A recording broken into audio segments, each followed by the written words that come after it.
pertemuan kali ini kami akan membahas mengenai komponen-komponen listrik.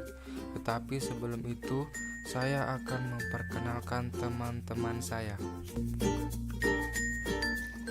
Perkenalkan, saya Alvina Rosa, NIM 20600118039. Bismillahirrahmanirrahim.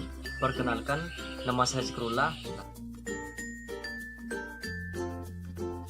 Perkenalkan, nama saya Saifuddin Arif, NIM 20611188047.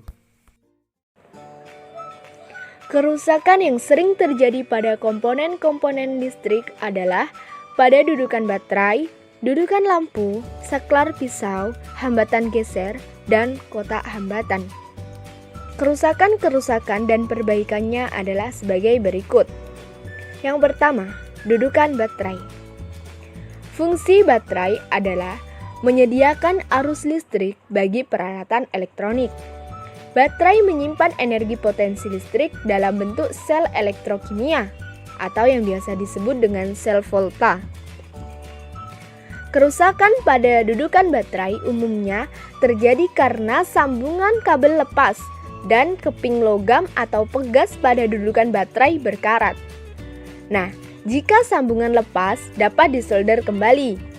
Jika terjadi perkaratan pada keping logam atau pegasnya, dapat diperbaiki dengan cara mengamplas keping logam atau pegasnya itu.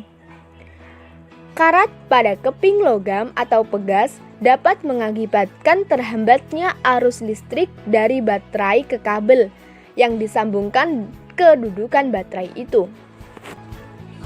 Saya akan menjelaskan tentang komponen-komponen listrik, diantaranya dudukan lampu dan saklar pisau. Nah, dudukan lampu ini berfungsi sebagai wadah atau tempat penghubung antara lampu dengan kawat kabel pada jaring listrik.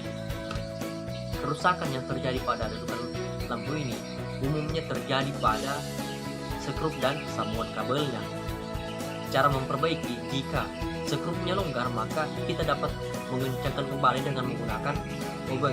Nah, jika terjadi masalah pada sambungan kabelnya maka kita dapat menyolder ulang.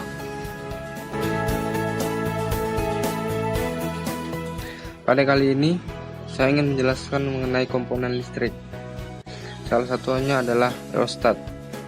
Nah, rheostat adalah jenis resistor yang nilai resistansinya dapat diatur dan biasanya digunakan untuk mengendalikan arus listrik, terutama pada rangkaian atau perangkat yang berarus listrik tinggi. Adapun beberapa komponen dalam rheostat, yang pertama adalah hambatan geser. Hambatan geser berfungsi untuk menentukan nilai resistansi tertentu. Kerusakan yang sering terjadi pada hambatan geser adalah keping geser tidak menempel pada kumparan kawat dan sambungan kabel yang lepas.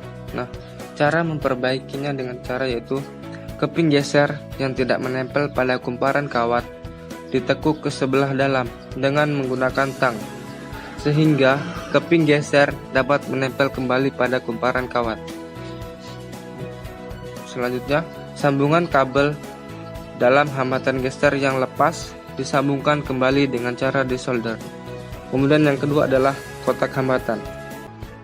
Kotak hambatan merupakan alat yang dalam praktikum digunakan untuk mengubah-ubah besar hambatan. Bagian dalam kotak hambatan berisi beberapa hambatan. Nah, kerusakan yang sering terjadi pada kotak hambatan adalah putusnya kabel. Dan cara memperbaikinya yaitu sambungkan kembali kabel tersebut dengan cara disolder.